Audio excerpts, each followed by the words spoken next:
सर्वांना नमस्कार. आज आपण महाशिवरात्र याची संपूर्ण माहिती बघणार आहोत. आता महाशिवरात्रीच्या सर्व ज्योतिष फॅमिलीला हार्दिक शुभेच्छा. तर नमस्कार मित्रमैत्रिणींनो, ज्योतिष क्रिएशन मध्ये तुमचे सर्वांचे स्वागत आहे. तर आज आपण महाशिवरात्रीची संपूर्ण माहिती आणि पौराणिक अशा 2 कथा बघणार आहोत. त्या तुम्ही ऐकाव्या आणि वाचाव्या ही सर्वांना माझी नम्र विनंती. आता बहुतेकांना ही महाशिवरात्रीची माहिती असेलच आणि कथा सुद्धा बहुतेकांना माहिती असतील. आता ज्यांना माहिती नाही त्यांनी या नक्की वाचाव्या ही सर्वांना माझी विनंती आहे.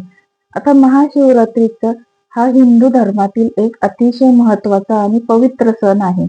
आता खाली त्याची मी सविस्तर माहिती सोप्या भाषेत खाली सांगत आहे. तर आता आपण बघूया महाशिवरात्र म्हणजे काय.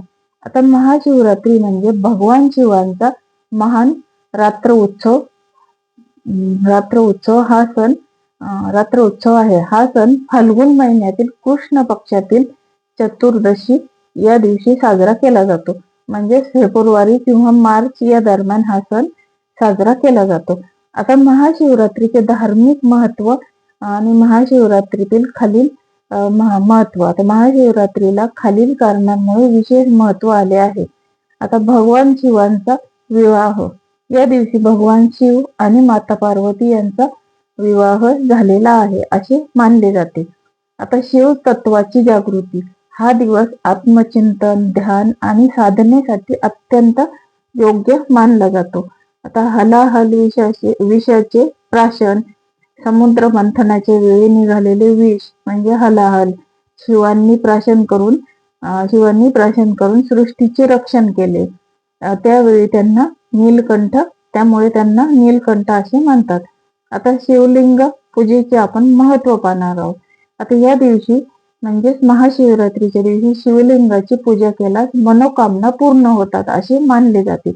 आता महाशिवरात्रीला रात्रभर जागरण का करतात हे आपण बघूया. आता शिव हे योगी आहेत आणि रात्रभर जागरण, भजन, कीर्तन, ध्यान केल्याने मन शुद्ध होते. आता वाईट विचारांचा नाश होतो.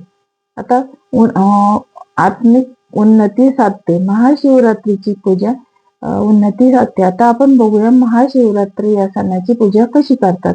आता हे मी खाली सविस्तर देत आहे. आता महाशिवरात्रीला खालील प्रमाणे पूजा केली जाते. त्यामध्ये पहाटे उठून स्नान करून स्वच्छ वस्त्र परिधान करावे. शिवलिंगावर पाणी, दूध, दही, मध, तूप अर्पण करणे म्हणजे त्याचा अभिषेक शिवलिंगावर करावा. आता बेलपत्र, धतृ, भस्म, रुद्राक्ष हे सर्व अर्पण करणे आणि ओम नमः शिवाय या मंत्राचा जप करणे. रात्रभर भजन, कीर्तन, उपवास व जागरण केले जाते. आता बेलपत्राचे आपण महत्व पाहूया. आता बेलपत्र हे शिवाला अतिशय प्रिय आहे. आता 3 पाने, त्रिगुणांचे प्रतीक म्हणजे सत्व, रज आणि तम याचे प्रतीक हे बेलपत्र मानले जाते. आता महाशिवरात्री व योग. आता महाशिवरात्री ही योग, ध्यान आणि आत्मसाधनेसाठी सर्वोत्तम रात्र मानली जाते. या दिवशी ध्यान केल्याने मन एकाग्र होते, आत्मशांती मिळते, आध्यात्मिक प्रगती होते. आता आपण महाशिवरात्रीचा काय संदेश देऊ शकतो. तर महाशिवरात्री आपल्याला शिकवते अहंकाराचा त्याग करा, संयम ठेवा,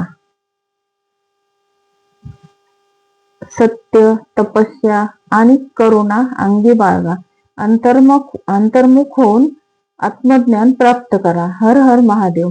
आता महाशिवरात्रीची सर्वात प्रचलित आणि श्रद्धेने सांगितल्या जाणाऱ्या 2 कथा सविस्तर मी खाली सांगत आहे. आता महाशिवरात्रीची पौराणिक कथा. आता आपण पाहूया पहिली कथा. आता आपण कोणती पहिली कथा पाहणार आहोत ती आहे, त्या कथेचं नाव आहे शिकारीची कथा. आता फार पूर्वीची ही गोष्ट आहे. एक गरीब शिकारी जंगलात राहत होता. तो दररोज शिकार करून आपले कुटुंब चालवत असे. एके दिवशी त्याला दिवसभर जंगलात फिरूनही शिकार मिळाली नाही. आता संध्याकाळ झाली, अंधार पडू लागला. जंगली प्राण्यांच्या भीतीने तो एका बेलाच्या झाडावर चढून बसला. आता त्या झाडाखाली एक शिवलिंग होते, ते त्याला माहीतच नव्हते. तर रात्रभर घडलेली अद्भुत अद्भुत घडामोडी रात्र होताच भीतीमुळे तो झाडावरून खाली पाहत बसला. झोप येऊ नये म्हणून तो बेलाची पाने तोडून खाली टाकू लागला. आता मध्ये पायाला लागलेल्या पाण्याचे थेंबही खाली खाली सांडले जात होते. आता त्याच्या नकळत बेलपत्रे शिवलिंगावर अर्पण होत होती. पाणी अभिषेक म्हणून त्याच्या पडत होते. आता तो शिकारी रात्रभर जागत राहिला. नकळत शिवपूजा करत राहिला आणि ती रात्र होती महाशिवरात्रीची. आता भगवान शिवांची कृपा सकाळ झाली तेव्हा भगवान शिव शिकाऱ्याच्या भक्तीने प्रसन्न झाले.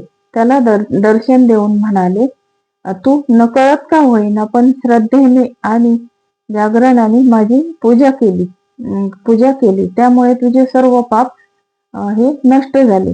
त्या क्षणी शिकाऱ्याचे जीवन बदलले. त्याने हिंसा सोडली, तपस्वी जीवन स्वीकारले आणि मोक्ष प्राप्त केला. आता या कथेचा अर्थ काय होतो आपण बघूया. आता या कथेचा संदेश फार सुंदर आहे. भाव महत्वाचा असतो, विधी नव्हे. नकळत केलेली श्रद्धा ही देव स्वीकारतो. पश्चाताप आणि बदलाची तयारी असेल तर मोक्ष नक्की मिळू शकतो. तर महाशिवरात्रीची रात्र जागृतीची रात्र आहे. तर आता ही कथा आपण पहिली शिकाऱ्याची कथा पाहिली. आता आपण पाहूया दुसरी कथा. आता दुसरी कथा कोणती आहे महाशिवरात्रीची? शिव पार्वतीच्या विवाहाची कथा. आता शिव पार्वतीची विवाहाची कथा ही सर्वांनाच माहिती आहे. आता शिव पार्वती विवाह कथा महाशिवरात्रीच्या दिवशी भगवान शिव आणि माता पार्वती यांचा विवाह झाला असे मानले जाते. तर नक्कीच खाली भगवान शिव आणि माता पार्वती यांच्या विवाहाचे संपूर्ण श्रद्धापूर्ण कथा आपण पाहणार आहोत. आता शिव पार्वतीचा विवाह कथा. आता सतीचा त्याग आणि पुनर्जन्म. एकेकाळी दक्ष प्रजापती याची कन्या सती हे भगवान शिवाच्या पत्नी होत्या. आता दक्षांना शिव आवडत नव्हते. त्यांनी एक मोठा यज्ञ आयोजित केला, पण शिवांना जाणून बुजून आमंत्रण दिले नाही व सतीने वडिलांच्या यज्ञाला जाऊन शिवांचा अपमान सहन केला नाही आणि योगाग्नीने स्वतःचा देह त्याग केला. ही घटना झाल्यावर शिव अतिशय दुःखी झाले आणि तपश्चर्येत लीन झाले. आता त्याच वेळेस पार्वतीचा जन्म. आता सतीने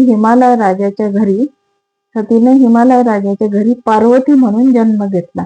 आता लहानपणापासून पार्वतीच्या मनात शिवाविषयी अपार भक्ती होती आणि शिवच आपले पती असावे असा तिचा दृढ निश्चय होता.